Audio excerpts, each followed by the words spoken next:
We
all greet in the name of the Lord and Savior Hallelujah.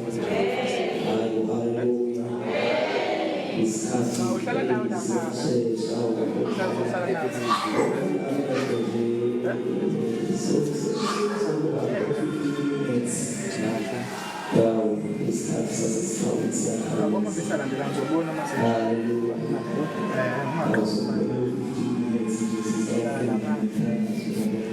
This is all food.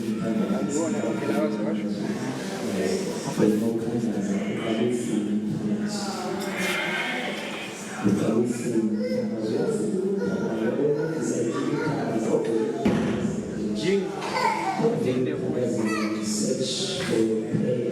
There is what we call prayer. There is what we call searching for prayer.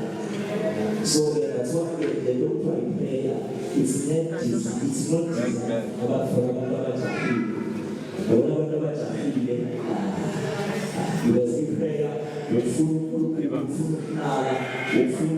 to make love with God, to make intimacy. You want to go until God is there, whereby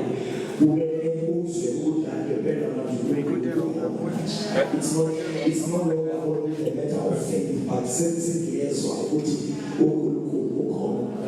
Hallelujah. Otherwise, in prayer, it becomes a very beautiful exercise and a very the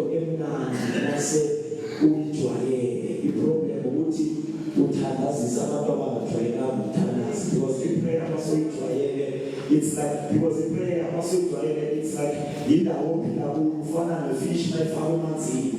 moment you feeling fish they put you for many hours. The moment you receive it feels good. So the moment you get for the opportunity of prayer, but how will people because there are people who are in the Bible, as a serious together on Sunday, you come up with your prayer, but I can't say something. Amen. I say this together, but who call Mamulawa with our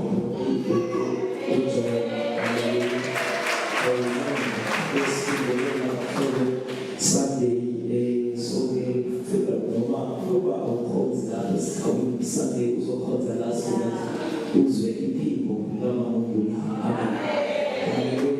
Amen. It's irritating when you are carnal.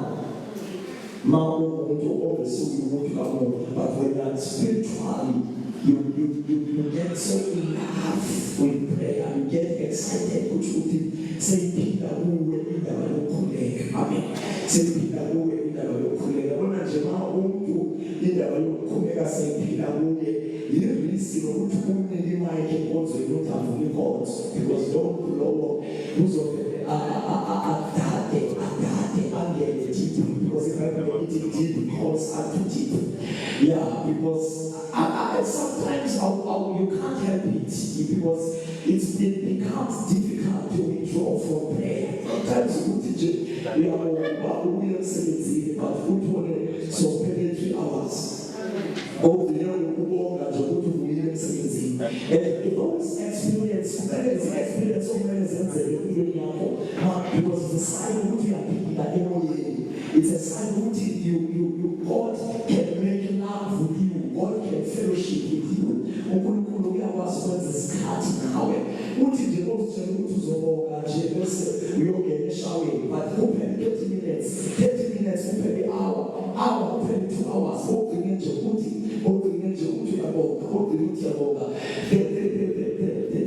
so that's how prayer is. But how can I join or who can I call this?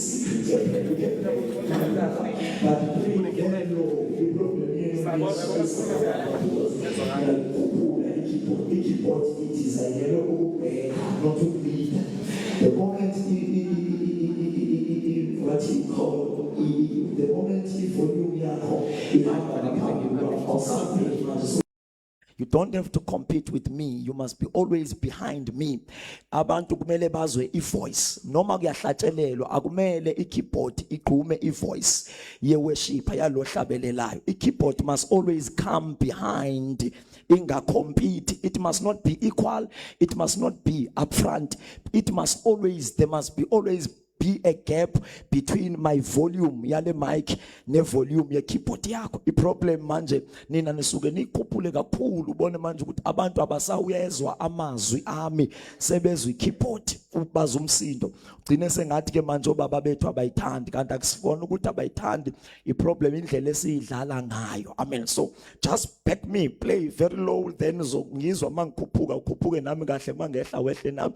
Njalo you play like that, you play like that, and also learn an art of ministering with the keyboard. Skill is good, but you must go beyond a skill. Try to connect with your heart. Ukuthi uNkulunkulu, when you connect with him with your heart, yena uzofaka amafutha eminweni yakho uthi mawuyikhalisa kuphila icancer laphansi ngoba belalele into ekhaliswa nguwe. Uthi mawuyikhalisa kuphila idepression laphansi because akusakhalisa umuntu ngoba ekwazi ukudlala ikeyboard, but so khalisa umuntu connected noNkulunkulu, so uyaministerisha awusadlali. There is a difference. Keyboard player bafani kukhona keyboard player abadlalayo or keyboard players, then kube khona ministers. Those one, we don't call them keyboard players, we call them keyboard ministers. But that one is expensive. Not everyone is called keyboard ministers. We must usube kube lo muntu usebenze spiritual life yakhe waze wathepha in the dimension of the presence of God. Masedlala manje akasadlali kuphela. It's not only the skill, but so kunetambiso ekudlaleni kwakhe. You can go on, my brother, you can play. Ningangidlalela. So ke I problem yethu ke ukuba prayerlessness. And prayerlessness is the enemy of your spiritual life. Because to be prayerless is a sign ukuthi you are declining empilweni yakho yokholwa. Is a sign yokuwa ukuthi ungakwazi ukukhuleka. Isign yokuwa akusukuthi bakubambe uphethe ubhiya or bakubambe ulele nentombazana. Isign yokuwa ukuthi ungakwazi ukukhuleka. The moment you lose a prayer life, it's a sign ukuthi uyawa. The moment kuphele nje kuphele half a day ungakhulekanga, kuphele half a day ungakhulekanga, you must know you are in trouble. Kuphele 24 hours, that one is worse. Kuze kuphele 24 hours liqala ilanga liphele qalelinye, you never prayed. Akuzange futhi kube khona nento ekutshelayo unembeza ethi go and pray, I need your attention, I need to stay with you. Kuthi ukuthi awusekho connected noNkulunkulu. The sign ukuthi you are connected noNkulunkulu, it's when you are reminded ukuthi you need to pray. That reminder kusube kungasi ingqondo yakho, kusube kungasi umqondo wakho, but it's the Holy Spirit prompting in your spirit ukuthi udinga attention yakho, because prayer is to give God attention, is to give God equality time, is to make quality time with God because you love him. Bonke abantu obathandayo, bonke abantu abathandanayo, noma kungaba busy kanjani, there must be a point lapho they make quality time, lapho benza isikhathi sokuthi bahlale kanye kanye, bahlale. That cannot be 2 minutes, that cannot be 30 minutes, that cannot be 1 hour. It must be something more than 1 hour. And according to the life of Jesus, iBhayibhile ithi wahamba nabo bayokhuleka nabo entabeni, make buya wabathola sebelele, and uthi iBhayibhile wathi awu beningelinde nami ngisho ihora. Kuthi ukuthi the minimum expected time in the heart, in the mind of God, the minimum expected time that you must make with him in prayer, it is 1 hour. Prayer is something different from acknowledge ukusa kaNkulunkulu. For example, mawuphuma usiye emsebenzini noma uya esikoleni uthi baba ngiyabonga ukuthi ungivusile sengiyaphuma manje phuma nami uphume uhambe. Leyo nto akusumkhuleko. Leyo nto is to acknowledge the grace of God, is to acknowledge the protection of God, it is to acknowledge the mercy of God. But prayer is the time you make isikhathi osenzayo noNkulunkulu kungekho ma prayer item, kungekho sizathu. Awuyanga ngoba kuphele umsebenzi, awuyanga ngoba na usugula. Kuthi ukuthi noma ubugula noma ubungaguli into obuvele uzoyenza. That is what we call a prayer. And a prayer, it calls for you ukuthi uthathe isikhathi eside, especially maso ijwayele i prayer, because now so where yawazi ama dynamics, you know how to present yourself, because approach ithrone kaNkulunkulu, there is a order you approach ithrone kaNkulunkulu. So there are things that you must go through before you pray, things like repentance, things like praise whereby you praise uNkulunkulu, things like worship whereby you worship God before uNkulunkulu athole i-attention yakho. Kuzothi ke mase uzwa ukuthi manje izulu kuzwakale ngathi libheke kuwe kanje, you will feel it. I cannot explain ukuthi yenzeka kanjani, but mase yenzeka you will know. There will be no need ukuthi uyifundiswe. When the heavens give you attention, you will know. Kube lapho kuqala khona ukukhuleka. Mase ungene lapho kuba nzima ngisho ukuphuma. Uloku bonke isikhathi nje uthi engiyoze ngibe late emsebenzini, uthi so usithi amen kuphinde kwehle inyembezi uthi baba ulungile, uthi so ufuna ukuphuma kuphinde kwehle inyembezi uphinde ubuye uthi Lord I love you. Kuthi ukuthi so ungene nzulu, so ungene deeper, you find it difficult to withdraw. That is the kind of prayer, and that is the kind of prayer that give you elevation, that give you a promotion in the spirit, because in the spirit we are not the same. But ngokusindiswa ngomusa siyafana, siyalingana emehlweni kaNkulunkulu. But in terms of the spiritual ranks, we are not the same. It depends on his sacrifice oyenzayo ekufuneni uNkulunkulu. So ke abantu ke abaphila leyo mpilo yilabantu iBhayibhile ithi kuzisikhathi namanje sesikhona lapho true worshipers, they will worship me with spirit and truth. Enkonzweni akusithina sonke esingama true worshipers. Not all of us we are true worshippers. Maybe we are worshippers, but not all of us we are true worshippers. Labi iBhayibhile ethi bamdumisa ngeqiniso nangomoya. Bese ithi iBhayibhile ufuna abanjalo. There is a category, there is a type. It's not enough to worship, but do you qualify kule bracket yama true worshippers? Laba bamdumisa ngeqiniso nangomoya. Are you worshiping God with truth and spirit? So my worshiper with truth and spirit, that means you are a spiritual man. Awusaphili ngokwendalo, awusaphili ngokwenyama, so phila awusaphili ngokwemvelo, so phila by the spirit. Uqualify manje ukuthi ubizwe ngokuthi you are the spiritual man. Not all of us here we are spiritual, and even in the Bible from Genesis to Revelation, the Bible portrays three kinds of men, three kinds of people. Iveza unnatural man, unnatural man, umuntu ongazani noNkulunkulu. Ibuye iveze ucarnal man, umuntu owazanayo noNkulunkulu, kodwa odecide ukuthi akhonze uNkulunkulu engangenanga kumoya. Lo muntu la phakathi kwethu uyakhonza, uphatha inkonzo, ungena ku leadership, ungena committee, but akekho kumoya. Number 3, there is a spiritual man. There is a spiritual man ofuna uNkulunkulu ke uNkulunkulu ufuna ukuthi sibe ngabantu bakamoya, sihambe ngomoya. Let me repeat again for those who are writing. In the Bible is full of only 3 kinds of men. There is a natural man. Umuntu wemvelo, natural. It's just a natural man. Umuntu lo ongazani noNkulunkulu. Ithi iBhayibhile even nento zikamoya ziyubula kuye. Ya understand akazazi futhi akafisi nokuzazi. Kuthi make zibona into zikamoya athi ubula kuthi noma abantu bekhalela uNkulunkulu athi babanga umsindo. Kuthi noma abantu sebengene kwi-holy of holies bephansi kogcobo likamoya ingcwele athi amadlingozi baya actor because akayazi lento i-foreign kuye. That is a natural man. Number 2, there is a carnal man. Carnal man umuntu okhuluma ngathi ukamoya but impilo yakhe understand into zikamoya.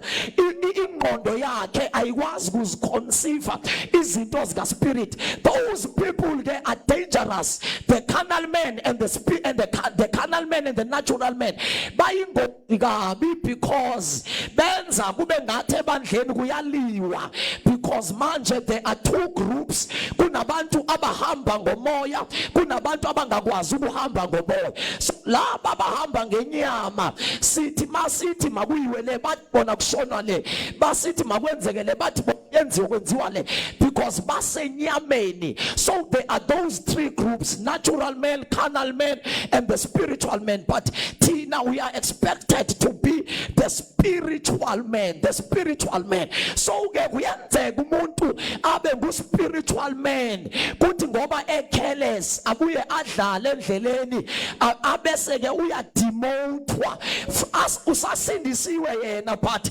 udemotiwe from the spiritual man waba u-carnal man. So once waba u-spiritual man kuyacosta to remain spiritual man because there are principles of the spirit okumele uphile ngazo, okumele uzi-adopte zibe yingxenye yempilo yakho, zibe yi-lifestyle yakho, those spiritual principles. And in order of priority, a principle yokuqala is the principle of prayer. Principle of prayer. You cannot be a spiritual man kepha ungakhuleki. It's impossible. It's impossible for umuntu abe spiritual kodwa akakhuleki. The only sign that you are spiritual is when you can pray. And the kind of prayer I'm talking about, I'm not talking about asking from God. I'm not talking about addressing your needs. Ngithetha mina iprayer lapho wenza isikhathi ukuthi njalo ngo-12 ngiyavuka, imali nginayo, imoto nginayo, konke kuhamba kahle ekhaya. So angiyi ngoba ngiyocela, ngiya ngoba ngiyohlala naye. If you don't do that in your life, awunaso isikhathi. Lento iBhayibhile ingoma msho icilongo ithi isikhathi somkhuleko yigugu lamakholwa. Kuthi the only thing that you are proud of, the only time that is your pride, you thank God for isikhathi sokuya emsebenzini, you thank God for but the only thing that makes you to be proud is when you can go and make time with God. That is a sign that you are indeed a spiritual man and you are alive in the spirit. Uyaphila emoyeni. Kwakunengoma angake ngayizwa ithi mzalwane usaphila emoyeni. Imic yami yangidistracta, ngingumuntu oligwala, ngiphazamiseka lula. Kufana nabantu mabephakama bonke bephakama benze up and down, I get to be disturbed. So mic, once mic yami it must be smooth. Yeah, but ingathi right yona ikhala kahle. It's just that kunama cuts in between. There are cuts in between. So the prayer yiyositshela ukuthi you are spiritually alive or spiritually dead, or you are spiritually declining. If you cannot pray, that is enough sign, that is enough evidence ukuthi uwile emoyeni. Asidingi ukuthi size sukubone uye tavern or sikubone ubiza inamba or sikubone wenza into embi, but if you cannot pray, it's impossible for spiritual men to go with without praying akakwazeki. Uyabona, it's an enough indication ukuthi your spiritual life is under attack. Uma ke kuphela ilanga liphele ungakhulekanga, kuke kuphela isonto ungakhulekanga, kuze kuphela amasonto amabili ungazange uzile ukudla ufuna uNkulunkulu. That is enough evidence ukuthi, because they, especially when you are young, akumele ukuthi kuphela isonto 7 days iphele, kuphele neyesibili 7 days awuzange wake wafisa ukuthi uke ubeke icephe phansi uyofuna uNkulunkulu ungadli with fasting. At least in a 2 weeks, in 14 days, at least you must fast two times in 14 days. If your heart is on fire for God, unless uwile. So isayini into esibona ngayo umuntu owileyo asimboni ngoba akaseze enkonzweni. Kuyenzeka umuntu eze enkonzweni kanti uwile, because the only valid sign ukuthi umuntu uwile, it's when that person cannot pray. When you don't make time for prayer, it's a sign ukuthi uwile emoyeni. So that is enough sign ukuthi uwile emoyeni. It's not possible ukuthi umuntu kamoya angakhuleki. Umuntu kamoya uphila ngomkhuleko, because the time you are a spiritual man, umzimba wakho uyayeka uba umzimba, uba itempile kaNkulunkulu. Itempile yindawo lapho kukhulekwa khona. Kuthi ukuthi there must be prayers ezenzekayo la ngaphakathi kwakho. So isign yokuthi umuntu asiboni ngoba engaseze enkonzweni. Umuntu uyeze enkonzweni kanti uwile. Umuntu uyashumayela kanti uwile, futhi azashumayele ngayo yona iprayer, asifundise iprayer kanti lo muntu uwile. So isign yokuthi uphilile emoyeni, it's when you can pray. Kuyenzeka umuntu ahlabelela asebenze enkonzweni kanti uwile, but uma ungasakhuleki, you must fight everything ezokwenza ube prayerless. You must never ever accept the state of prayerlessness. Prayerlessness is a curse. Yishwa prayerlessness. It's not good for a man okholwayo ukuthi abe prayerless. You must always pray. You must always pray. You must be a person of an altar. You must be a man and a young man of a secret place, because prayer iyo deep stick eshoyo ukuthi uyaphila emoyeni. Bonke abantu abangakhuleki bafile emoyeni. I don't care noma bawi leadership, noma bayashumayela, noma bayahlabelela, but uma akakhuleki sihlatshelelelwa umuntu ofile, sishunyayezwa umuntu ofile, because the sign of life. But when you have become a spiritual man, prayer it's not only for ukutshela uNkulunkulu ukuthi ucela imali, ucela umsebenzi. Prayer it's the means of what is this system? Le system involve ukuphefumula, respiration. Lapha esikhaweni umfundisi udindi yedwa ofundile, the rest abayazi le system. Bathi respa baphele lapho. Uyazi umuntu engafuna ujumpisa ukuthi into akayazi, umbuzo bayini le, abize the first letter nje kuphela, akafuna ujumpini. Nithini bazalwane? The respiratory system. So in prayer, it becomes your respiratory system. It becomes your means of exhaling and inhaling. Where the moment ungakhuleki, it's like umuntu ovalwe umphefumulo. You are suffocated. You cannot live, most suffocated. So it's the means of exhaling and inhaling. Kuwe indlela yokuphefumula. Uphila kanjani ungasaphefumuli? Ungawubamba umphefumulo. But I don't think ukhona umuntu ongabamba umphefumulo up until more than 10 minutes. I don't think even 10 minutes. So how do you survive? You survive a day, you survive a week, you survive a month. Kuthi awusenayo impilo, awusenayo ukuphila. Lokuzothula amaqilo lophatha inkonzo, uvula inkonzo, ivulwa umkhofu. Uma ungasaphili, uma ungasakhuli ukuthi awusaphili, uyizombi. into efile kodwa ihamba ufe uhamba. So when you are not praying ungumkhofu. So you are a zombie. Isithunzela. Because you don't have life.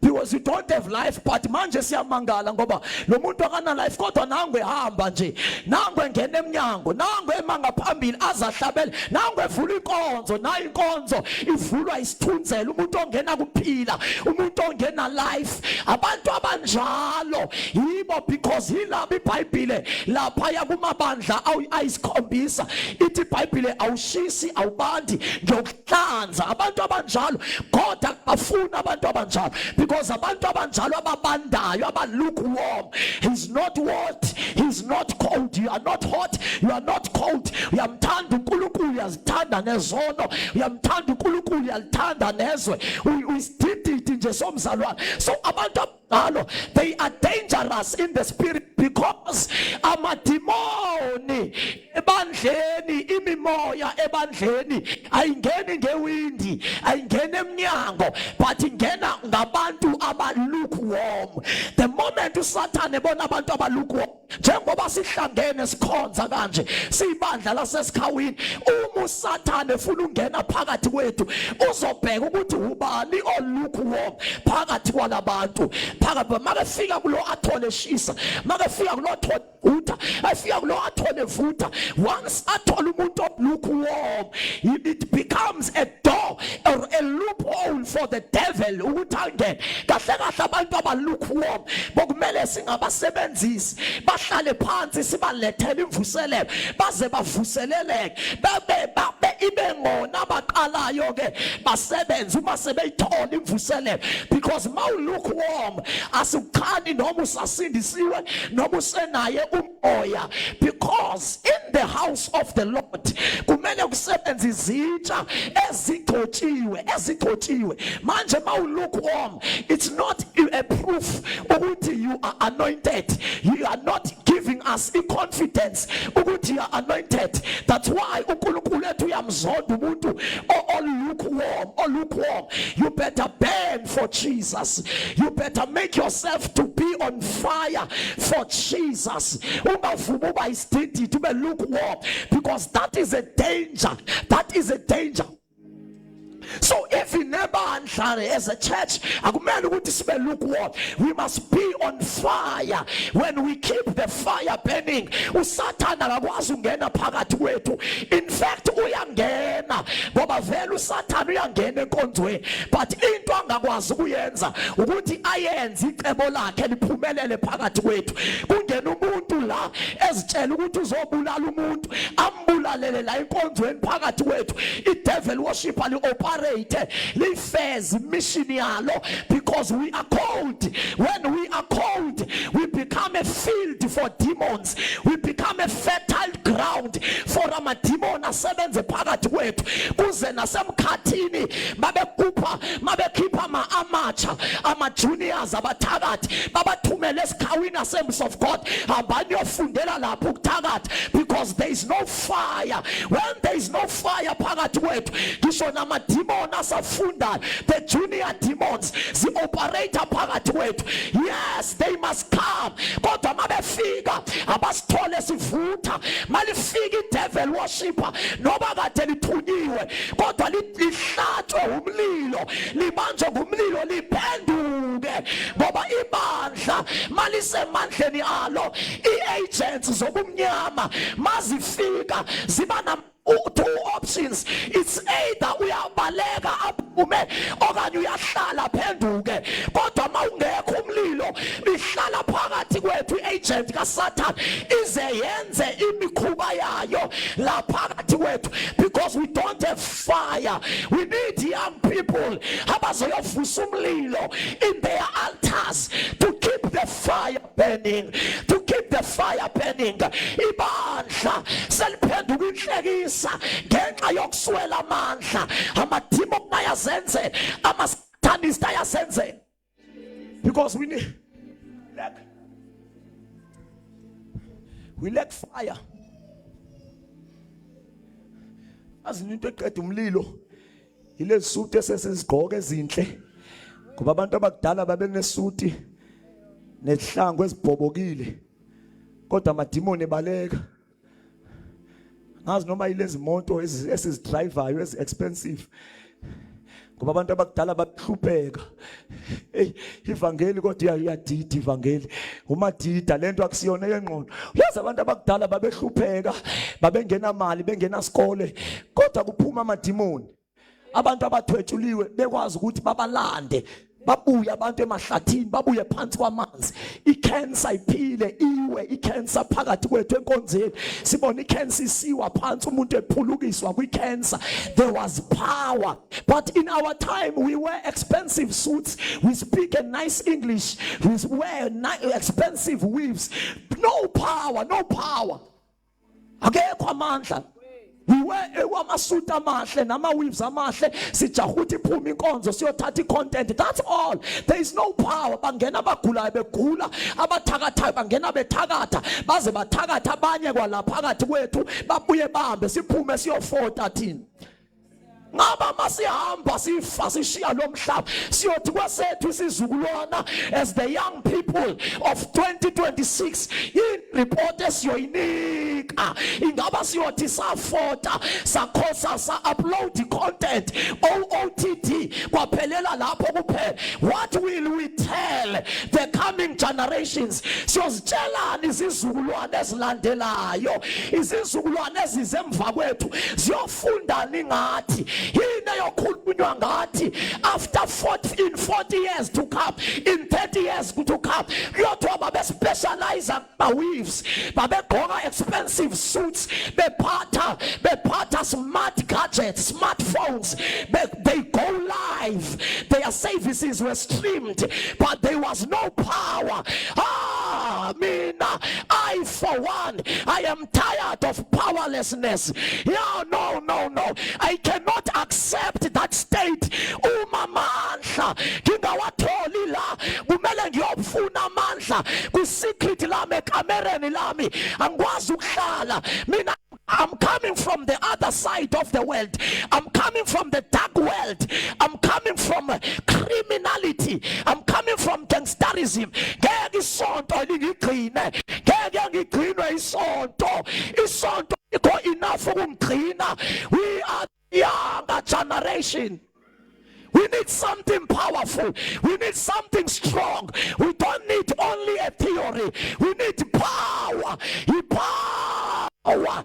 Into ezosigcina, ipower into ezosibamba sihambe ebungcweleni, ipower into ezosenza sihambe ngokwesaba uNkulunkulu.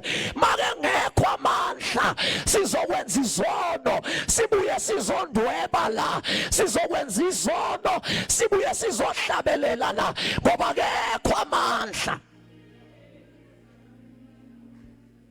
So ipower iyo eyenza ibandla liphile, and power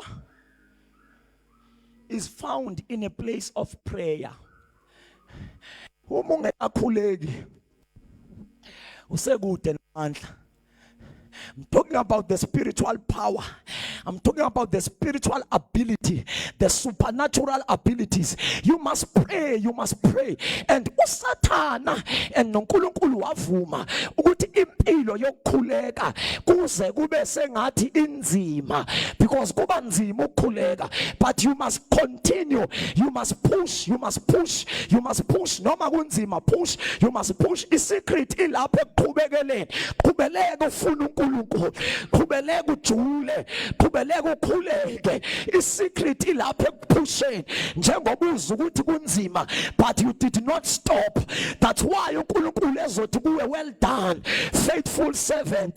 Kuthe kungathandazeki kodwa waphikelela wathandaza. Kuthe kunzima ukukhuleka, sometimes ulale, noma ungalala mawuvuka continue, noma ungalala mawuvuka qhubeka labo uyeke khona, noma ngazwakala sengathi umkhuleko wakho ujika lapha awuna breakthrough. Don't stop, continue. The secret of the spirit is consistent His consistency, not how you feel, not what you feel. Normal you feel like continuing or you feel like not, but continue is the principle of the Spirit. Everything in the Spirit oyenza consistently. Your consistency will attract the spiritual dimension of the exercise you are doing. Am I clear? Everything that you do repeatedly and uyenza consistently, striking a routine, uzubena routine njengo Daniel. Ethi Bible uDaniel kade khuleka 3 times a day. Every day wayenza leyo nto 3 times a day, 3 times a day. Le routine yakho izo attract the spiritual dimension. I problem yakho usheshe uyeke, kanti indlela design ngayo lento yokhuleka iba ngathi ayisebenzi, ibe ngathi iyadina, ibe ngathi ayizwakali. The more you use ayizwakali, continue. When you continue, you will attract the power. When you continue, the Spirit will come and assist you. In the Bible, we don't know what we should pray for and how we ought to pray, but the Spirit makes groaning.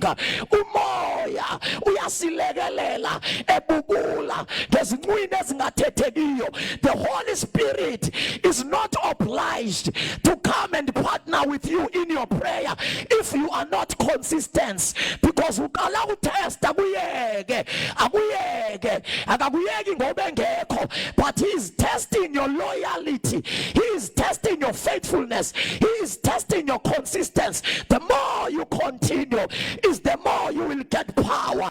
But a prayer and into emnandi when uNkulunkulu esekunikeza attention, when you are praying ufana nomuntu ojimayo, umuntu ophakamisa weights, umuntu ophakamisa weights.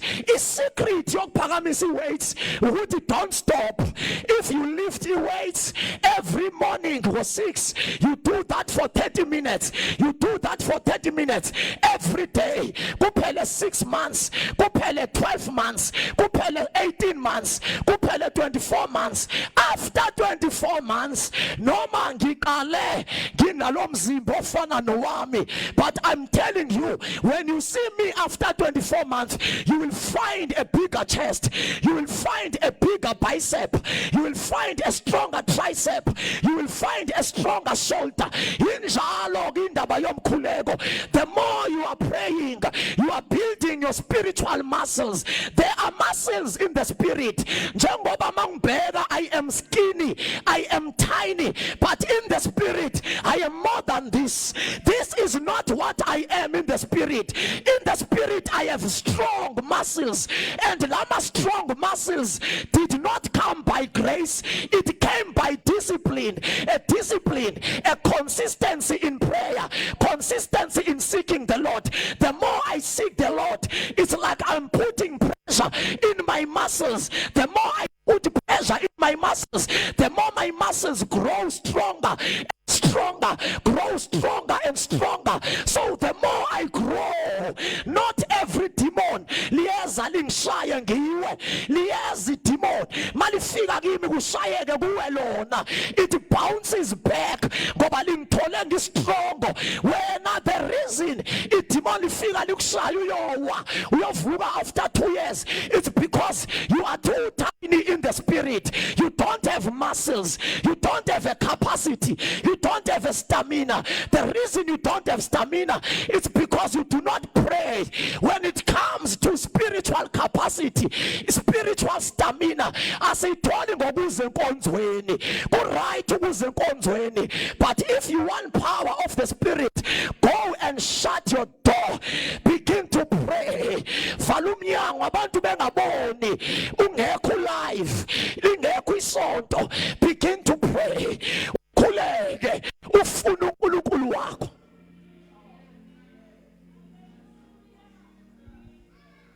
Seek God. It's a risk yokuba negama lokuthi uyaphila kanti ufile. Ngisho ukuthini? It's a risk yokuthi ube ne-identity yokuthi usindisiwe kanti amadimoni athi nansi victim yethu. Yet you have a brand yokuthi ngintombi into angiphatha mphathi ngesikhathi uthi angiphatha phathi ngugelekeqe asmayilile amadimoni lapha enkonzweni ugelekeqe uyajaya athi amadimoni ngokulinda ebusuku yazi ukuthi every night you are my food every night emini ugelekeqe uyajayiva la because amandla akazi ngokujayiva. You can never have the power. And one thing, amandla akasuleli, akasiyona ivirus. Awuthi ngoba uhleli nabantu uphethwe leadership enamandla kamoya or unomfundisi ucaba ukuthi no, amandla sisindiswa ngegrace sonke, but it takes your effort and your discipline to get the strength of God, because amandla uNkulunkulu into angayidiki noba ubani. He must test you. He must see ukuthi are you consistent, are you disciplined, can you sacrifice your time. Ungakwazi ukuthi once in a day switch off cell phone ungangeni ku WhatsApp. The reason yokuthi ungangeni ku WhatsApp ukuthi uNkulunkulu ufuna uNkulunkulu. There are people abascroll ama phone abo kuphele 3 hours but akazange andaze more than 10 hours so lokho wakholwa. I10 hours uscroll phone and uthola ukuthi uspenda 3 hours 5 hours efonini and masawubheka ayikho into ebeke yenza lo muntu. That is a trap of the devil. It's a demon. It's called a scrolling addiction. You scroll, ungena ku WhatsApp, ubuka status, uzibuka, ungena ku Facebook, ubuka status, ubuka comments, smile wedwa ebusuku ezingube smile uphinde uphuma ungene kwenye post, ubuka ama comments, usmile wedwa uphuma. There is nothing oyenzayo. Akho myalezo udlulisayo. There is nothing educational oyifundile. Mawuphuma ku Facebook, ungena ku TikTok, uspend hour ku WhatsApp, ubuka status, spend hour ku Facebook, ubuka ama post ne comments, spend hour ku TikTok, you ubuka status nama comments, you go to Instagram, njalo kuze kuphela ibhetri le phone or uzulala ifone ikushaya ebusweni ulele. You do that every day. That is what you do. That's why unesimo sezwe, because you are always beholding the world. Khumbula ukuthi kulensuku esiphila kuzo noba ingane ungayivalele eyadini uthi hayi lo wami akaphumi noma akaphumi, but izwe nale ephokotheni i-cellphone. As long une cellphone ukumkhiyela igate nokungayikhiyi kuyafana. Lento ibaleke, lento othi uyivimba ukuthi angaboni stratwe uzoyibona la efonini, uthole ezimboze ezingubeni ucaba ukuthi ulele kanti akalalanga. Ubuka amanyala lapha, ubuka into zezwe, ubuka izitayela zezwe. Umangala ayibo uyifunda phi le ngane lo mntwana ngoba uhleze la ekhaya, ngimlanda esikolweni ahlale la ekhaya, siphuma siye enkonzweni abuye la ekhaya. Where did you learn this? No, the world is in the pocket, these gadgets. So that's why you are weak. It's because you are always weak bezwe. That's why you fana nezwe. Remember is the law. Whatever you behold, you will become like it. Yonke into ibukayo uyozufane nayo. Ingakho uhlezi ulingwa, uhlezi ungena esonweni kalula. It's because here ngaphakathi ugcwele ama-series nama-soapy nama-nudity, yonke into igcwele la ngaphakathi kwakho. Remember, yonke into ifida ingqondo yakho. That is how your life will be shaped. I'm telling you, the reason uSatan ekwenza ukuthi ube nobuthongo ulale mawufunda izwi, it's because uyayazi ukuthi manguyeka afunde uzofana nalento ayifunde eBhayibhelini. The reason uSatan ekwenza ubhoreke makufuneka ukhuleke, you pray for 3 seconds but it feels like it's 1 hour. Ngaleso sikhathi it's only 3 seconds. 1 2 3 ukhuleke nje 1 2 3 but uzwe ngathi kudala ukhona, because uSatan ukwenza ukuthi ube irritated mawuhlezi phansi kwento zikamoya noma umkhuleko noma izwi noma inkonzo kwenza ukuthi ubhoreke, ukwenza ukuthi ungabi na stamina. Uma uSathane efuna ukusigcina siyiground lakhe, siyibhola yakhe adlalele kuthi asikhahlele, wenza ukuthi sibhoreke izinto zikamoya, ubhoreke inkonzo, ubhoreke izwi, ubhoreke ukhuleka, zonke into zikamoya ufuna uzenza 3 minutes 3 minutes 3 minutes. But amasophi wabuka wonke, uziyobuka uOnimbus ngeweekend. There is no selfie ekudlulayo. You have stamina. uSathane ubulala istamina sento zikamoya. Noma sikhonza uhlezi ujahile, qeda nini lo mfana, qeda nini lo mfana. It's not like kunabantu abake baphuma enkonzweni kuyiSunday uyazi babone bephuma nje benyonyoba, ucabanga ukuthi hayi kusho ukuthi kunalaba jahe khona. Masivala inkonzo ufefe habe nabe egeyithini lapha, bahleba umfundisi lapha egeyithini, kuthi njengoba bebejahile bajaha indaba, bajaha uyoxoxa. Hey, azajaha umuntu kuze kube ngathi udiscipline. Kunabantu ongacabanga ukuthi ba discipline, they are not disciplined, but amadimoni ngaphakathi kwabo abenza babhoreke. Once wahlala more than 30 minutes kushunyayelwa, ahlale more than 30 minutes, ahlale more than 2 hours kushunyayelwa, uyabhoreka. Kodwa ekhaya uyakwazi ukuhlala ilanga lonke bukela umadlanga, akabhoreka ukulandela umadlanga. Inye into embhorayo izwi likaNkulunkulu. Makuze ezwini likaNkulunkulu uyaqala uba discipline. Kunabantu abaphuma la sikhonza, mawufika ekhaya ugqoka igown elipink, hawu gogo bawujaha uyagqoka igown ubuka iTV, uzushiya izwi. You can think they are difficult, you can think about discipline. They are not disciplined. It's because babazazi nabo, as bazazi we forgive them, but amadimoni ayabacontrola. Athi amadimoni khuleka, kodwa hayi mangapheli 5 minutes ukhuleka ngiyakufuna phela, ngoba athi amadimoni uyindlu yawo, hamba uyokhonza kodwa musuhlala kuze kuphele 3 hours enkonzweni. I miss you kuthi amadimoni, I need you. Funda iBhayibhile kodwa sufunda ichapters zize zibe u5, ngizokuthola nini? You are a fruit of demons, you are possession of demon, so you must fight that, you must fight against that. Ungavumi ukuthi ube ihlobo elinjalo lekhona.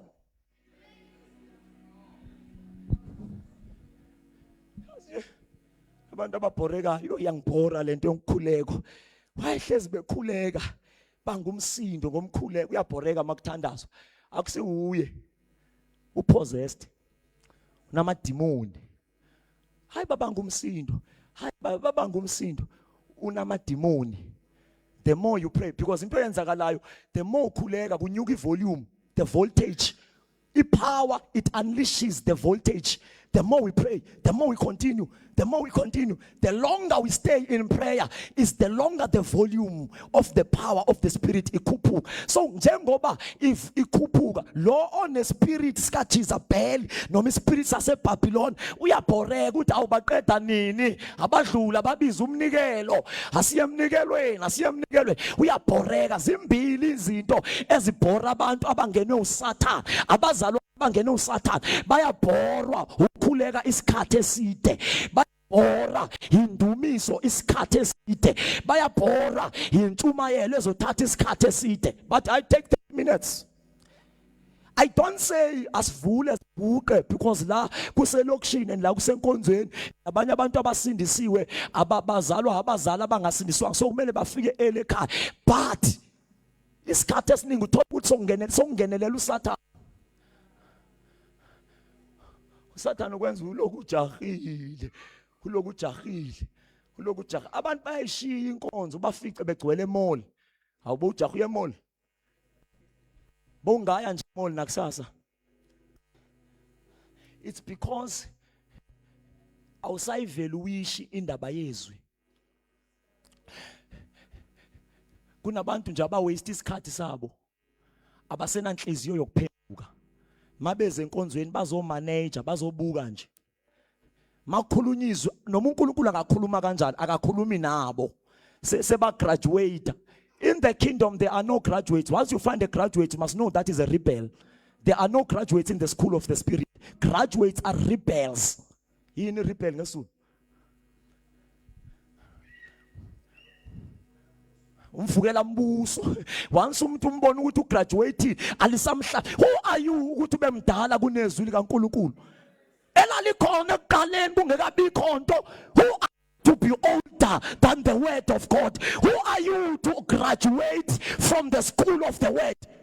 Kuphase. So ke abantu abaliphasile izwi abasaphenduki ngoba bathi baphasile noma uNkulunkulu angakhuluma, they don't repent ngoba ingqondo yabo ithi segraduate thina noma sizokhonza sizele ukuzophenduka major ngoba siyama manager company yase Assemblies of God, sibekwe kwi branch yase Sikhawini, siyama manager, siyama CEO, asisezizo abakhonzi. We have not come to receive, we have not come to be taught, we have not come to be schooled by God. Thina sipasile.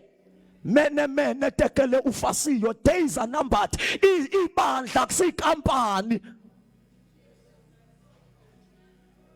The church of God, we are all students, but we differ in offices. But phambi koNkulunkulu, we are all students. Maketha kuphenduka siphenduka sonke. Maketha kushonele sishonale sonke. Makethi stop sonke siya stop. He is the master. He is the captain. He is the ruler. Lelakhe ibandla uthi ngiyakulokha phezu kwedwala namasango labafile akayi kulehlula. There is no man that owns the church. There is no man that is a captain of the church. Ibandla lelikaNkulunkulu, lelikaJehova, ihlabathi nokudwala kwalo. There is no one who is supreme than the word of God.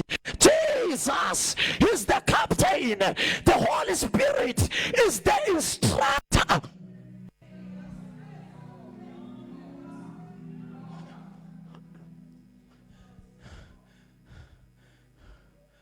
Uthi kuPaul kuTimothy ubafundise ukuthi bathini ukuhamba, hayi endlini kaMbulawa. Bafundise ukuthi bahambe kanjani phi endlini kaNkulunkulu, insika nesisekelo seqiniso. Indlu kaNkulunkulu bafundise ukuthi bahambe kanjani phi endlini kaNkulunkulu. Sokuze kulibaleke caba ukuthi lendlu yabashumayeli. Iproblem ukuthi kuma abashumayeli ngaphambili, angithi kuma thina ngaphambili singaze sikhohle sicabanga ukuthi yethu lendlu. Oh, ekaNkulunkulu. The house of the Lord is the house of the Lord. Is the house of the Lord. Mangishumayela kahle. Usube kuyi introduction yami yonke lento sengiyikhulumile. Njengobona ukuthi angaqali ukulifunda izwi. But this is how I lay my introduction. Then I start preaching. Qalise ke ngishumayele kodwa ke manje isikhathi siphelile. 1 Timothy chapter 4. Ngangipha mfethu leya verse chapter 4 verse 12.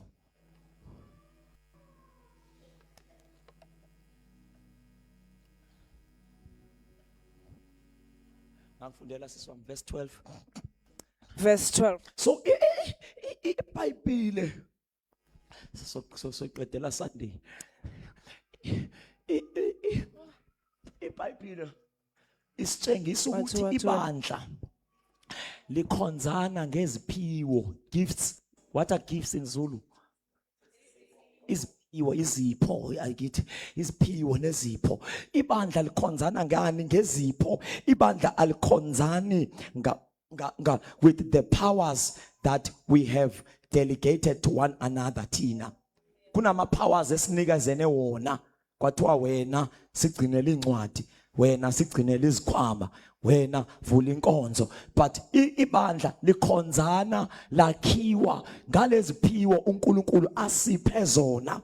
i-right le oyinikwe sithi, i-right nale position oyinikwe sithi, but into trustworthy ukuthi it will contribute enough to the building ekwakhiweni komzimba, into umuntu ayinikwe nguNkulunkulu. Le uPaul athi lokho engininika nokunika ngakwamukela kuyo inkosi. Kuthi ukuthi umuntu kumele amukele enkosini ukuze contribute ekwakhiweni kwebandla. Ucontribute ngento oyinikwe enkosini, hayi into oyinikwe sithi, ngoba thina singabantu sike sikunike sometimes i-role, sikunike i-position kanti awukaqala ngisho kwakukholwa lokho, kanti mhlawumbe wawukade ukholwa but sewawa, singabona ukuthi sewawa sikunike sithi hlala lapha, sithi yenza lo, kanti wawa. Ngoba ibandla liyakwazi ukukhetha abantu kanti bawile, limkhethe ngoba efunde i-accounting kuthi hayi uzosilekelela ezimalini,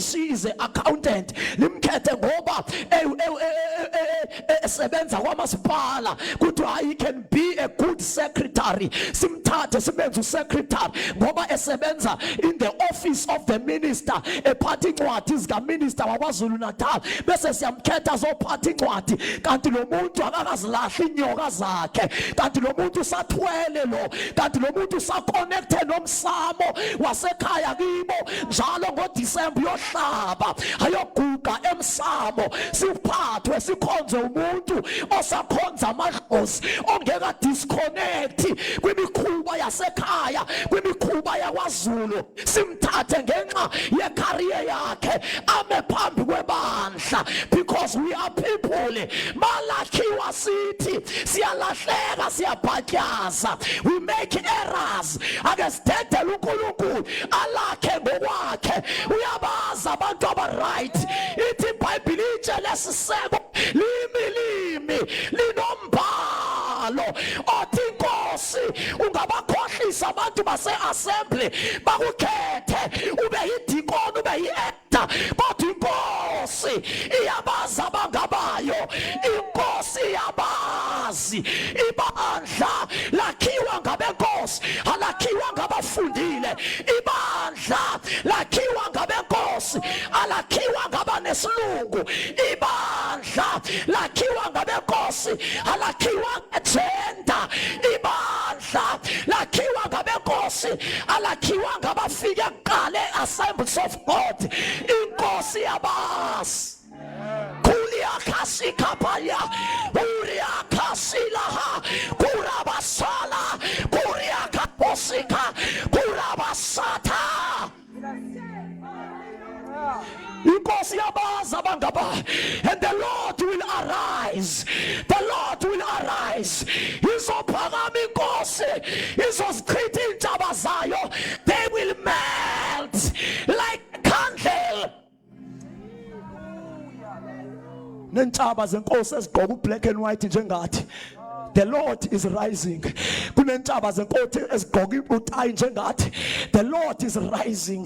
Kunentaba zenkosi eziphatha ezibovu njengathi, eziphatha amacilongo njengathi, kanti ebusuku baguba shona phansi emilanjeni bayokhothwa zinyoka, kodwa emini baphatha amacilongo njengathi.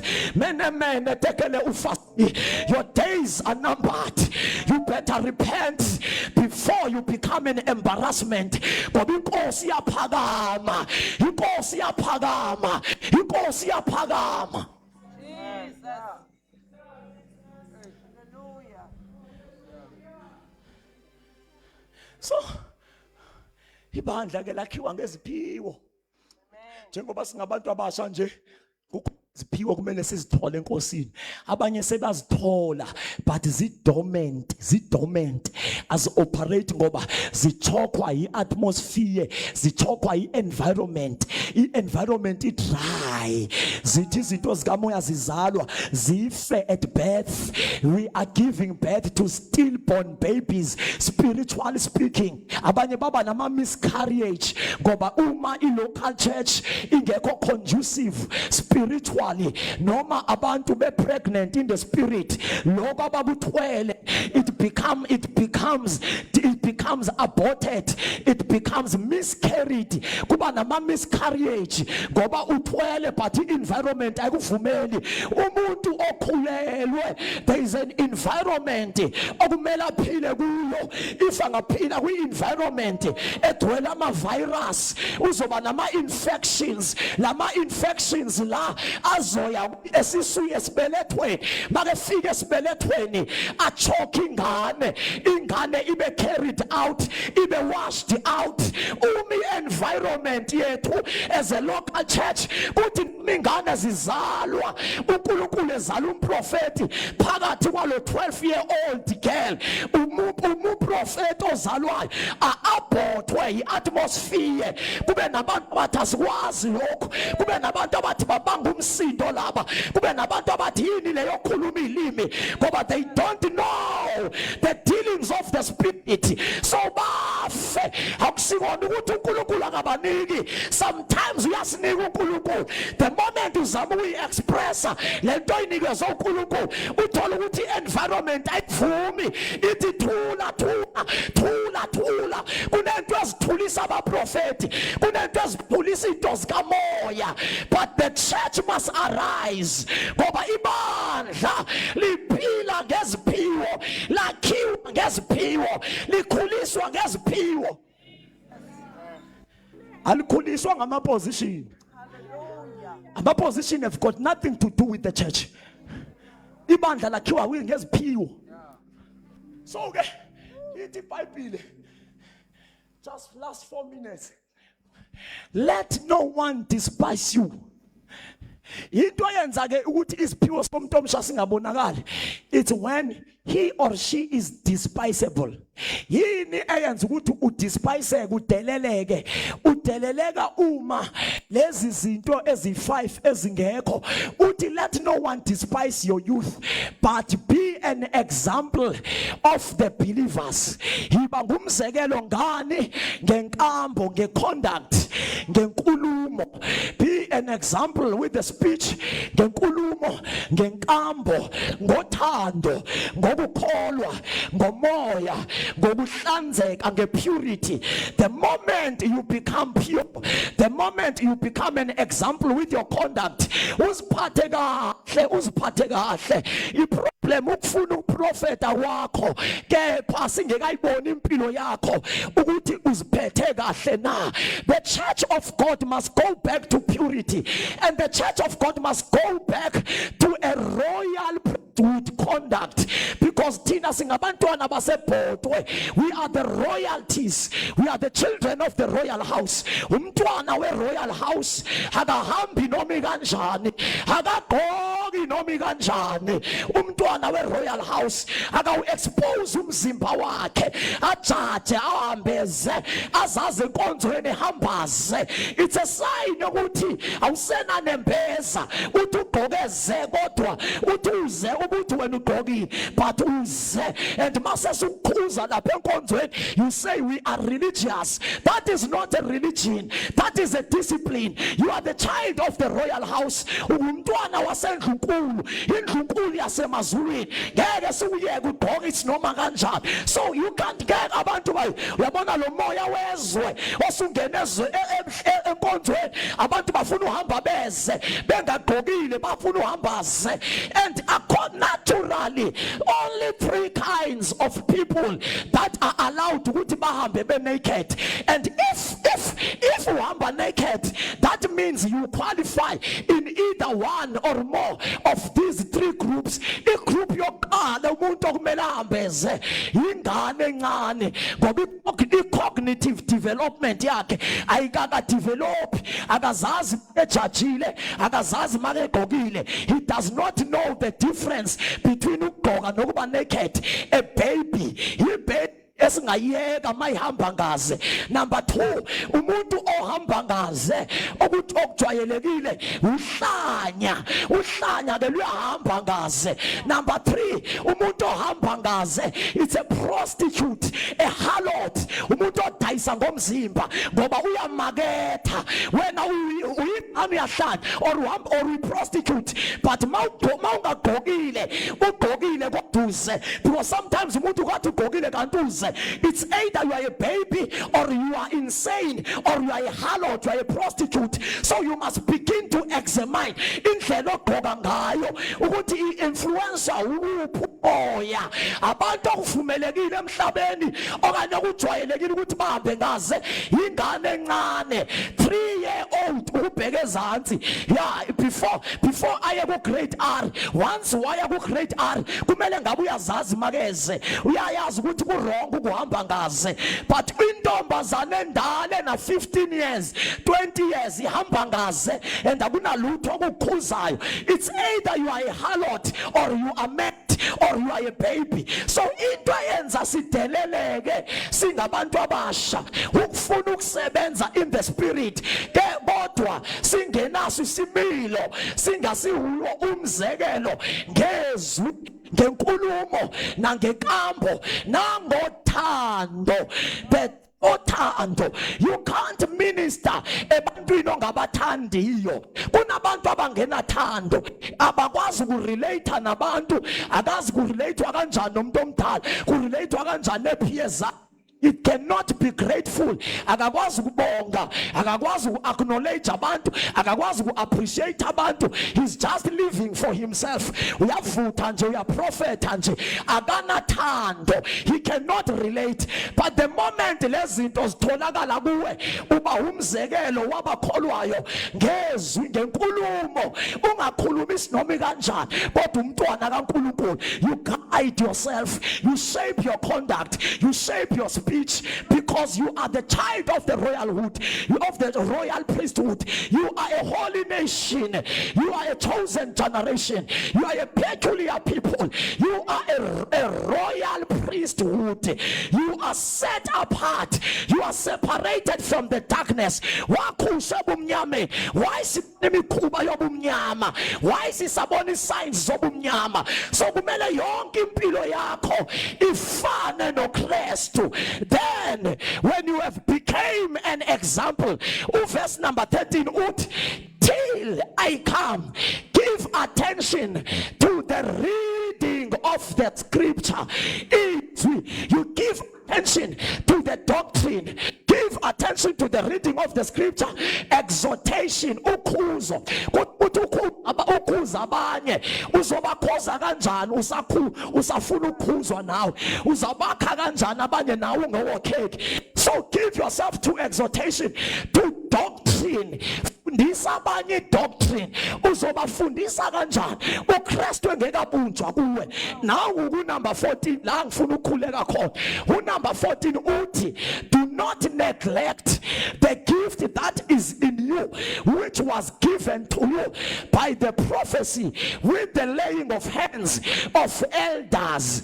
Kusho ukuthi one of the role of elders kumele kube nesikhathi lapho bake babeka abantu izandla, athi mayibeka izandla ielder ashintshe inature yakhe abe umprofeti, athi mayibeka izandla ielder ahlelwe umoya akhulume ngelimi.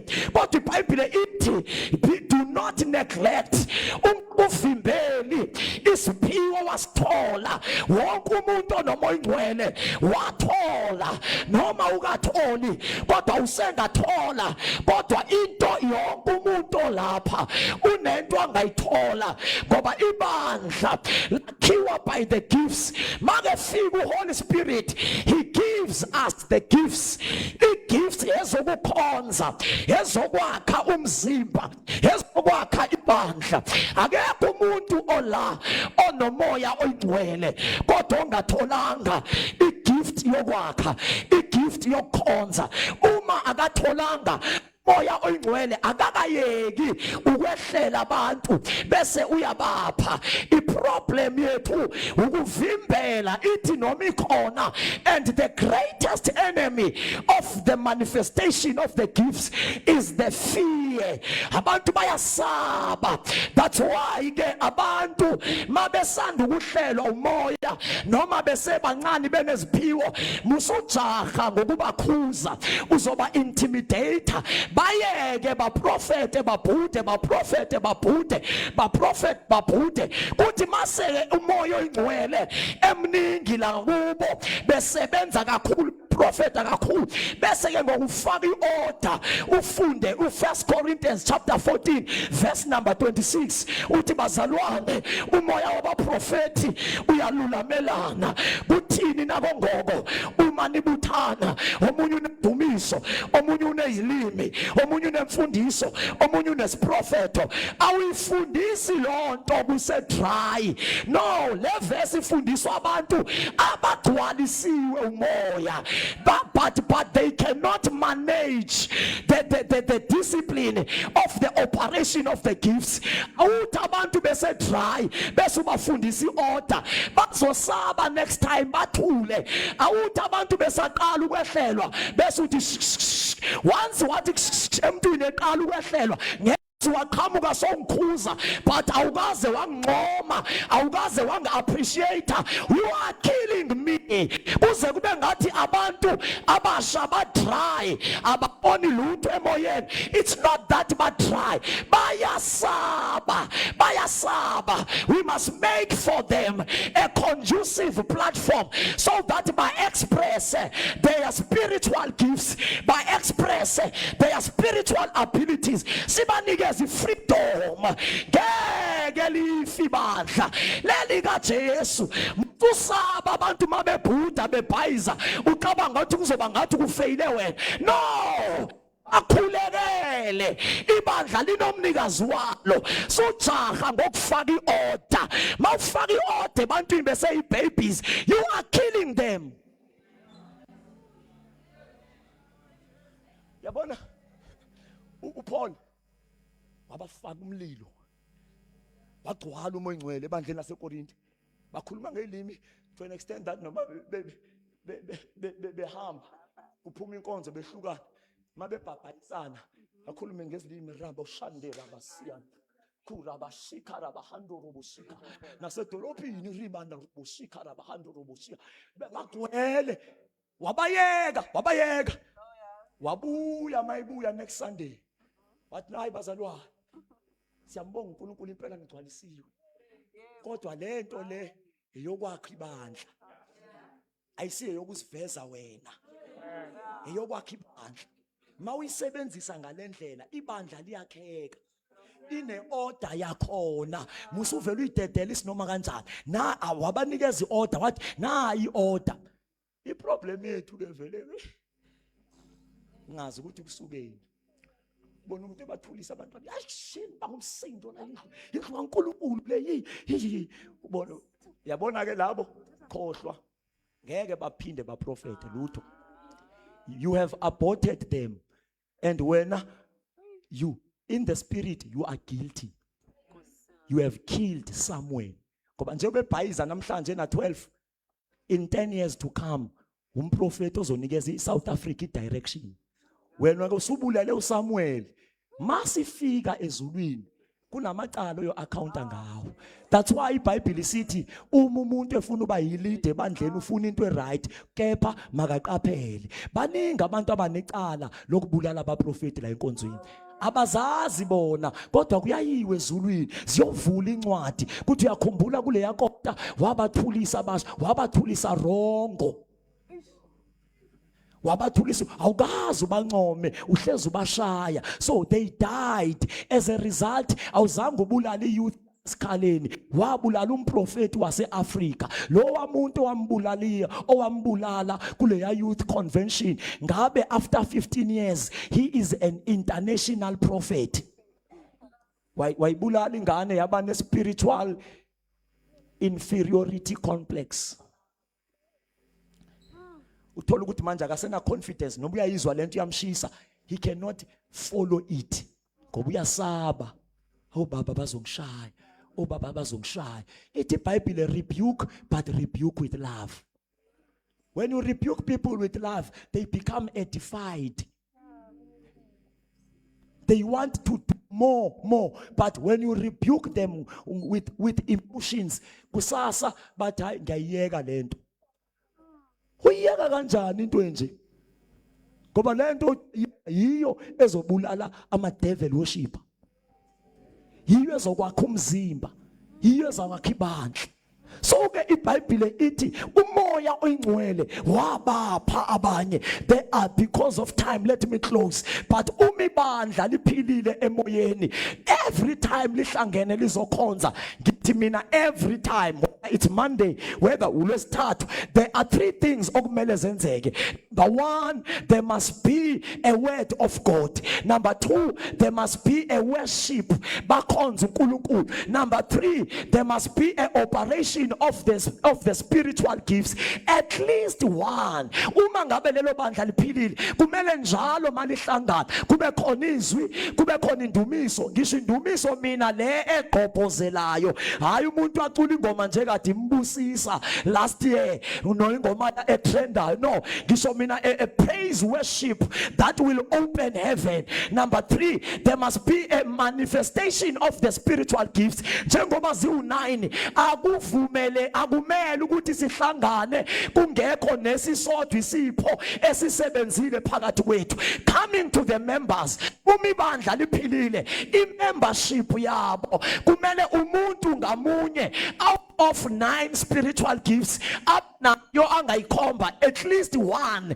Mina ngine gift ye healing, ngine gift ye discerning of spirits, ngine gift ye word of wisdom, ngine gift ye miracles, ngine gift ye prophecy, ngine gift ye interpretation of tongues, ngine gift of discerning of spirits. Kumele at least one. It is illegal ukuthi usindiswe ube nomoya ingcwele kodwa ungabi naso isiphiwo. That means you are dormant, your spirit is dormant. Akumele ukholwe ubhabhadizwe ngumoya ingcwele kepha uthi awunaso isiphiwo. At least kulezi ezu9 imasibe khona noma sisodwa.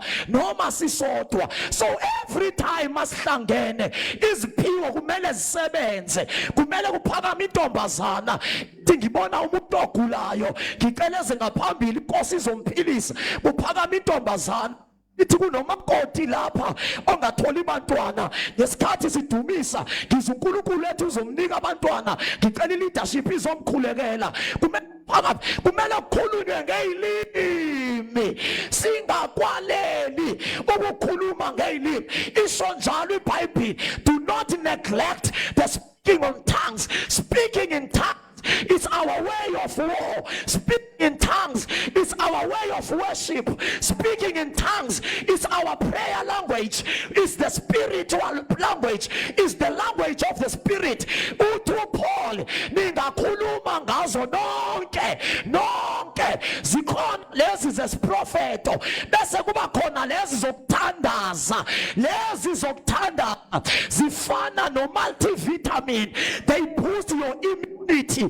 That's why you are weak in the spirit, you lack the mighty vitamin. The multivitamin kamoya is the language of the spirit, praying in tongues, praying in the unknown language. Umagwaleli umoya abas-activated in the gifts of the spirit. Umoya abas-activated in the dynamics of the spirit. Sibe abantu bakamoya sikwazi uku-operator, singahlulwanga abathakathi. Umthakathi uyakwazi ukuthi ehlezi la aphuma eRichards Bay kodwa umzimba uhleli lapha. Lezo zinto lezo bazikopela kuNkulunkulu. Into zethu ukudla kwethu lokho. Ngangijwayele ukuthi ngisesikolweni ecampusini ngizwe umuntu eyokwenza ipractical eVelcom, angifonela athi my brother bese ngiphelelwe amandla kodwa uye wafika ekseni wangivusa wathi ucela sikhuleke. Ngakhuleka nawe, wakhuleka nami eRez. Ngithi mfowethu bongaphuphi, uthi no bengaphuphi, uze wangivalelisa wangishiya nescript emangisifunde. That was 2016 again. Kwaba nentombazane kade ngifunda nayo ingaphambili kimi ya admitwa eHrusteskir ya admitwa igula. The day ezo dischargewa uthi kwafika mina ekseni ngamkhulekela. That was not a dream. khona ukuthi umuntu aphuphe. That was the thing eyayisenzeka. It's the angelic ministry. Kuthi ukuthi I am available in the spirit when the angels want to use a body. Ngoba kunesikhathi ingelosi zisebenzisa umzimba womuntu, azisebenzisi nanoma okabani, zifuna ealteni. Mazicinga umzimba ezingawusebenzisa, they search in the altar. Mazithola umuntu ealteni, zibhoka lowo mzimba. Okay, mangiziyeke ezakudala kodwa ziningi. Last week mangize eMandlanzini, ngizoqala imvuselelo izoqala eMandlanzini ngomsombuluko. Bebe cleaner on Monday during the day, belungiselela iservice. Bathi ngifikile ngo2 ngathi asingene phakathi sikhuleke, kodwa mina ngo2 bengiphume eDurban ngo2. Bayabuza ukuthi hayibo beningaphuphi, bathi hayi ufikile ubaba umbulawa, wasifaka eholweni sakhuleka ngaleso sikhathi mina ngisaphume eDurban. Why? I am a spirit, a man. I am available in the spirit. I have made myself to be available for the post of the spirit. When there is a vacancy in the spirit, I can occupy it. When there is a post in the spirit, I can occupy it. Uningi uNkulunkulu angakwenza, kodwa uswela izitsha, uswela abantu bayasonta, abanye basezonweni, abekho abantu abafuna uNkulunkulu. Bazalwane, ngesikhathi sethu asatholakala amandla. Ake sishiye konke komhlaba, sifuna uNkulunkulu. Ake sikhohlwe isonto, sifuna uNkulunkulu. Lento iyasebenza ukuthi siyashota.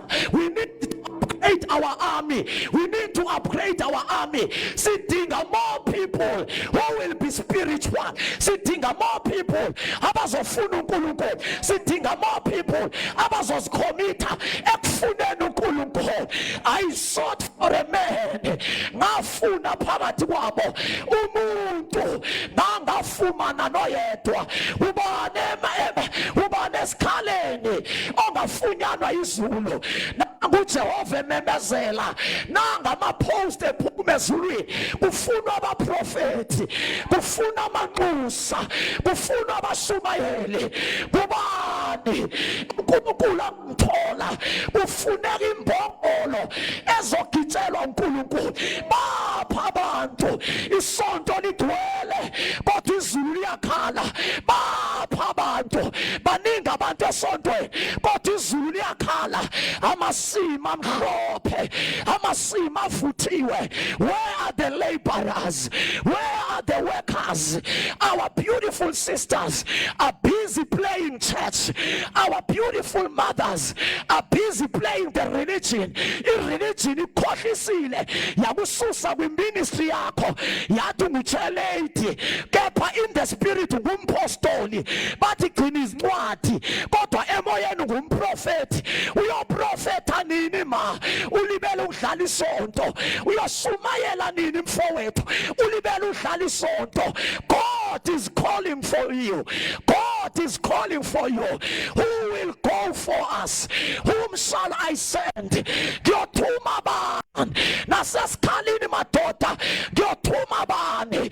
Yebo i-religion ivalile, mususaba. uNkulunkulu uzokunika amandla ngaphezu kwe-religion. Yebo abantu banamabunzi aqinile, wayeka amabunzi abo, bheka kuNkulunkulu.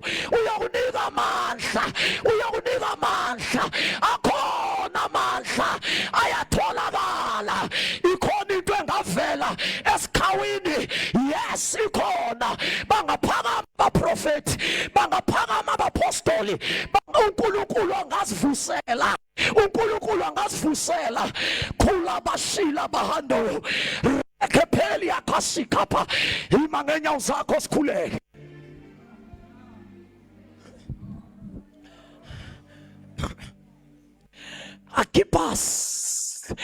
Akippas ungakwazi ukushesha unginike le verse ka Akippas. Go back to your ministry. Akippas, go back to your ministry. Ngoba bakhona abake bayithola, bakhona abangayaziyo, bakhona abake bahamba noNkulunkulu, bakhona abake basetshenziswa uNkulunkulu, kodwa isonto lababulala, isonto labaqhima, isonto labaqindezela. There is an anointing namhlanje. Phakama Archippus, phakama Archippus, buyela inkonzweni yakho, buyela into your ministry. uKolose chapter 4 verse number 17. Thana ku Archippus akabheka inkonzo awayamukela enkosini ukuthi ayenze. Say to Archippus, take heed to the ministry which you have received. Ikhona into awayamukela enkosini. Yeka nje ukuthi sesakunika incwadi, sesakunika ioffice sathi umdikoni, kodwa ngale komdikoni kunomprofeti, ngale komdikoni kunomvangeli. Archippus, inkosi yakubiza namhlanje. Buyela kwi-ministry yakho, buyela kwi-office yakho, buyela enkonzweni yakho.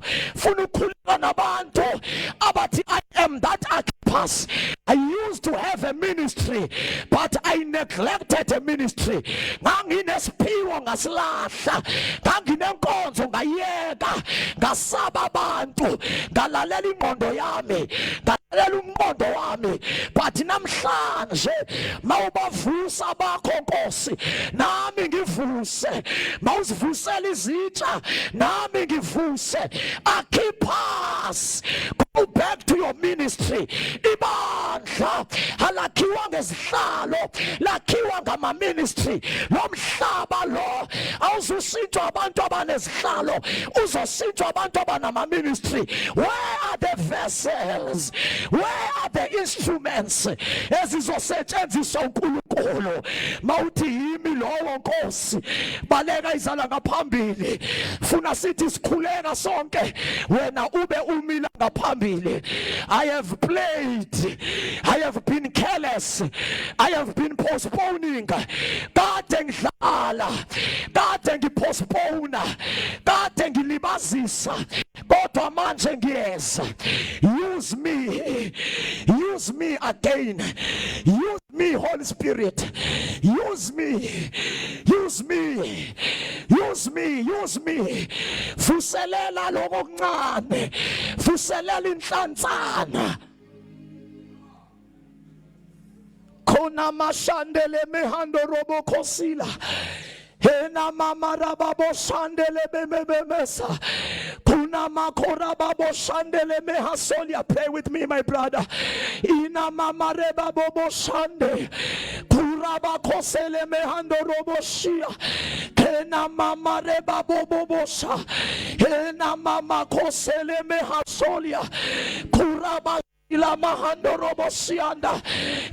You can decide. Ungadecide namhlanje ukuphakama. Ungadecide namhlanje ukubuyela kwiposition yakho. Ungadecide namhlanje ukuwathatha amandla akho. Oh Archippus, umusa kaNkulunkulu ekhona phezu kwakho. Lift up your hands, sonke siyakhuleka endlini. Ngizocela inceku zenkosi baba umfundisi umdluli, just a touch. There is an impartation. Kunamandla bawathola. Ngicela iushers zize abantu bangaweli phansi. Kuna maseke pelia selia karabasika paya.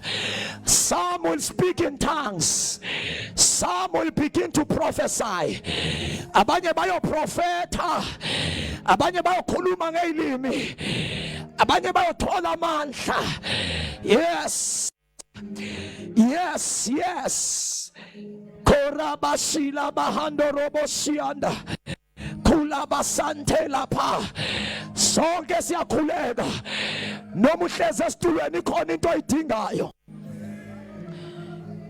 Power.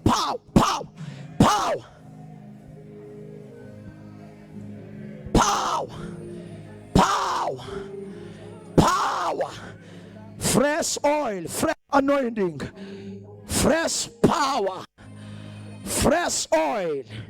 In the name of Jesus. In the name of Jesus. In the name of Jesus. In the name of Jesus.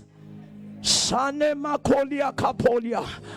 Sekepele brekapolia kaponto. Kurabasi kapalia. In the name of Jesus. In the name of Jesus. In the name of Jesus. Yes, Holy Spirit. Yes, moya ingwele. Holy Ghost, Holy Ghost. Holy Ghost, Holy Ghost. Kona maseme hasolia karia kosika. Sivuselele kosuche. Sivusele. Can you sing that? Hey, hey. Sivusele kosuche. So sivusele.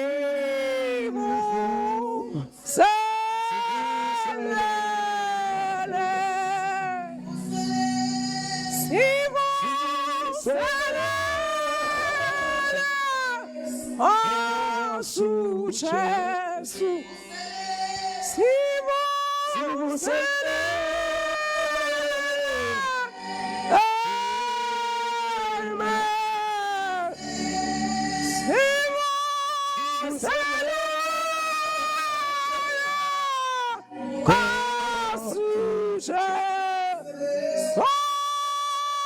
se você avula umlomo wakho bonke. Yes. Thank you, Holy Spirit. Pray with us. Pray with us, my brother. Thank you, Holy Spirit. Thank you, Holy Ghost. Thank you, Holy Ghost. Come on, pray. Kani mashandele mekoseni. Rabasila bahando koshianda.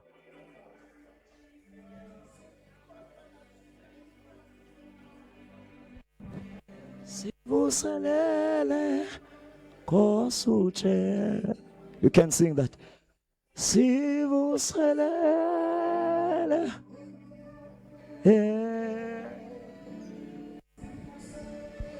Sivuselele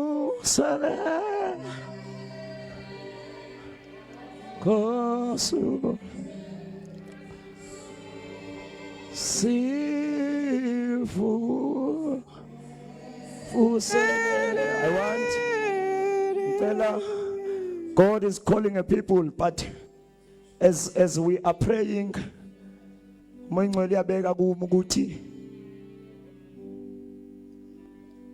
umnikelo wakho akube umnikelo wesivumelwano nalemvuselelo inkosi eyenza kule ndawo yasesikhawini kule local church.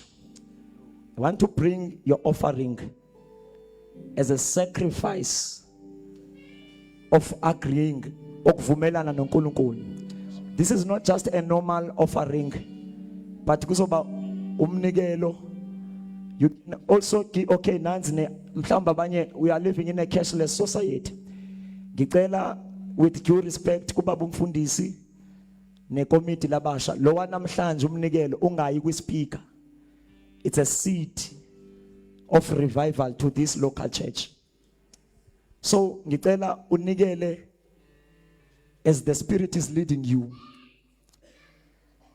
Unikele kakhulu. Lo wanamhlanje ngicela ungayi kwispeaker umnikelo. Yimbewu esitshala la kwi local church. Now I will give to this account. Ngicela unkosikazi ngicela transfer to this account 500 rands. To this account. It's not coming to the speaker le namhlanje. Don't clap hands. Jesus. If you have you can quickly transfer njengoba before iphuma inkonzo transfer wena ophethe imali you can come esiba uhlabelela yona lengoma abaphethe imali letha nje imali yomnikelo. Sivuselele ko Come on, sing that.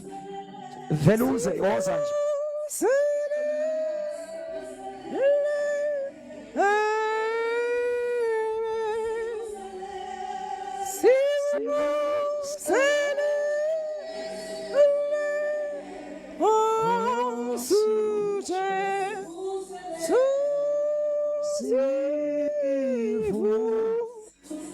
You are not bringing awulethi nje imali, but it's your sign of ukuvumelana noNkulunkulu ukuthi imvuselelo ayigabhuke esikhawini. Come on.